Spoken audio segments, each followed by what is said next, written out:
Il n'y a pas de voie royale qui conduise au ministère. Le ministère n'est pas une affaire de professionnels, de caste ou encore de classe. Il naît de cette angoisse, de cette souffrance, qui nous amène à connaître Christ, comme nous ne l'avons jamais connu auparavant. Pour jouir d'un ministère authentique, il faut connaître les profondeurs de Christ. Ce genre de ministère qui n'est autre qu'une manifestation de Christ, de sa sagesse infiniment variée, de ses profonds mystères, des merveilles et des gloires liées à sa personne, jaillit d'une expérience indispensable où nous avons appris à nous reposer uniquement en Christ. Nous portons ce trésor dans des vases de terre afin que cette puissance supérieure soit attribuée à Dieu et non pas à nous. 2 Corinthiens 4:7. Il est fort probable qu'en s'adressant aux croyants en ces termes, Paul avait à l'esprit la puissante armée de Gédéon. Celle-ci avait été réduite à 300 soldats afin d'empêcher Israël d'en tirer gloire, en sorte que cette puissance soit attribuée à Dieu seul. Quel est donc ce trésor dont parle l'apôtre Paul? Eh bien, c'est la connaissance de la gloire de Dieu resplendissant sur la face de Christ et manifestée dans nos cœurs. 2 Corinthiens 4:6. Quelles ont été les armes utilisées pour les 300 hommes de Gédéon? Des vases de terre équipés d'une torche à l'intérieur. Voilà les moyens employés pour cette puissante conquête. Toute la puissance de l'ennemi anéantie par de faibles moyens.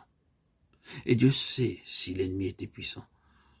Le Saint-Esprit n'hésite pas à nous donner l'étendue de la puissance des Madianites et des Amalécites et de tous les fils de l'Orient.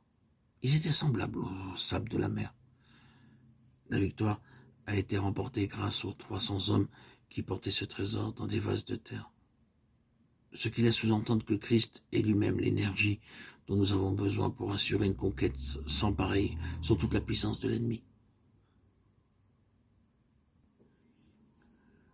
Pour que ce ministère connaisse un regain de puissance et une plus grande mesure en plénitude, il a fallu que Paul découvre Dieu de manière toute nouvelle dans la personne de Jésus-Christ, et ceci par la souffrance. Toutes les souffrances endurées par Paul l'ont amené à une nouvelle vie connaissance, à une nouvelle connaissance de Dieu en Jésus-Christ, lequel donne au ministère la puissance, la gloire et la plénitude émanant de sa propre personne. Telle est donc la signification du ministère. Si nous aspirons au ministère, n'oublions pas qu'il s'agit avant tout de l'œuvre du Saint-Esprit. Cela ne consiste pas seulement à monter sur une estrade et à déclamer un discours, ou encore à débiter des méditations échafaudées dans votre bureau de travail. Le type de ministère dont nous voulons parler est une manifestation personnelle de Jésus-Christ acquise en eau profonde et dans le creuset de l'épreuve. Si nous aspirons à ce genre de ministère, le Saint-Esprit veillera sûrement à ce que nos paroles et notre expérience soient parfaitement synchronisées. Dieu inscrira ainsi la vérité en nous, aussi bien intérieurement qu'extérieurement.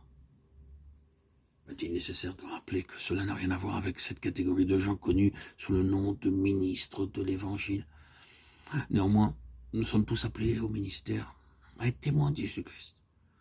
Ce n'est pas seulement une affaire de prédication. Il faut aussi que Christ soit manifesté. Voilà en quoi consiste notre appel. Que le Seigneur nous fortifie en vue de notre ministère